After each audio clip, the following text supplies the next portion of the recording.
Hi అండి, నమస్తే. Savitri cooks స్వాగతం. నేను ఈరోజు మీకు చూపిస్తున్న వంట శనగపప్పు, పచ్చి కొబ్బరి, టమాటా మసాలా కూర. ఈ కూర చపాతీలోకి కానీ రైస్లోకి అయినా సరే బాగుంటుంది.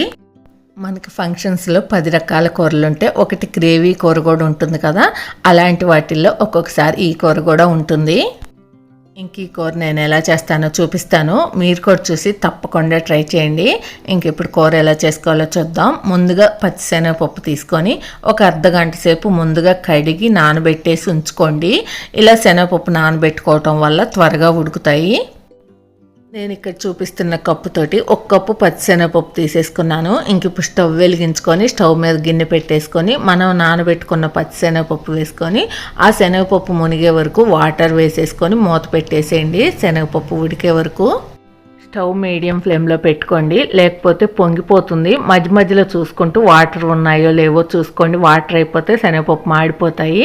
ఇంక ఇక్కడ శనగపప్పు అనేది మనకి ఇంకొంచెం ఉడికితే సరిపోతుంది. ఇవన్నీ ఉడికేసరికి పూర్తిగా ఉడికిపోతుంది శనగపప్పు.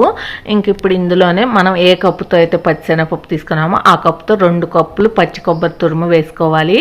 అలాగే 2 టమాటాలు కొంచెం పెద్ద పెద్ద ముక్కలుగా కట్ చేసి పెట్టుకోండి.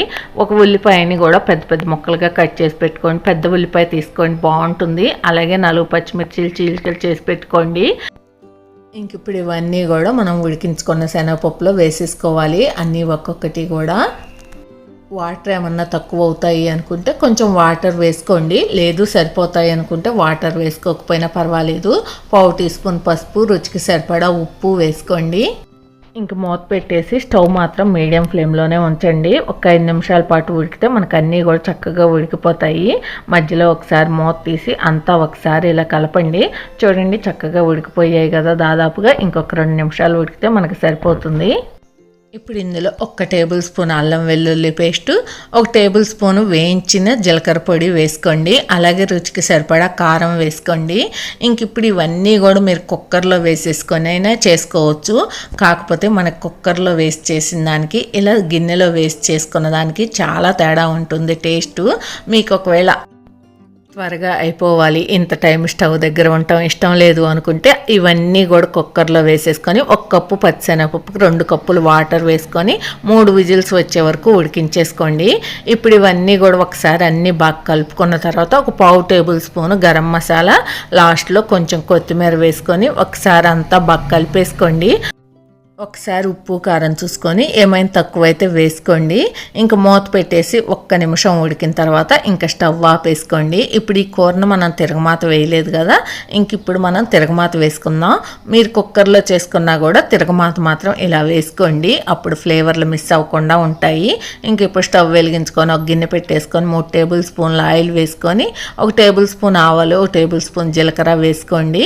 2-3 రెమ్మలు కరివేపాకు వేసుకోవాలి. ఇంక ఇప్పుడు స్టవ్ ఆపేసి ఈ తిరగమాతను మనం కూరలో వేసుకొని కలిపేసుకోవటమే. నేను ఈ తిరగమాతలో పప్పులు లాంటివి అయితే వేయలేదు, మీరు కావాలంటే వేసుకోండి. ఇప్పుడు ఇంకా అంతా కూడా ఒకసారి బాగా కలిసే వరకు కలిపేసుకొని ఇంకా మనకు కూర రెడీ అయిపోయినట్టే.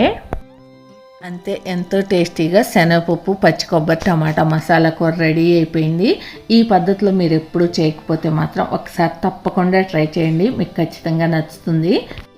మీకు ఈ వీడియో నచ్చితే ప్లీజ్ లైక్ చేయండి, షేర్ చేయండి, సబ్స్క్రైబ్ చేయండి. Thank you for watching. Bye bye.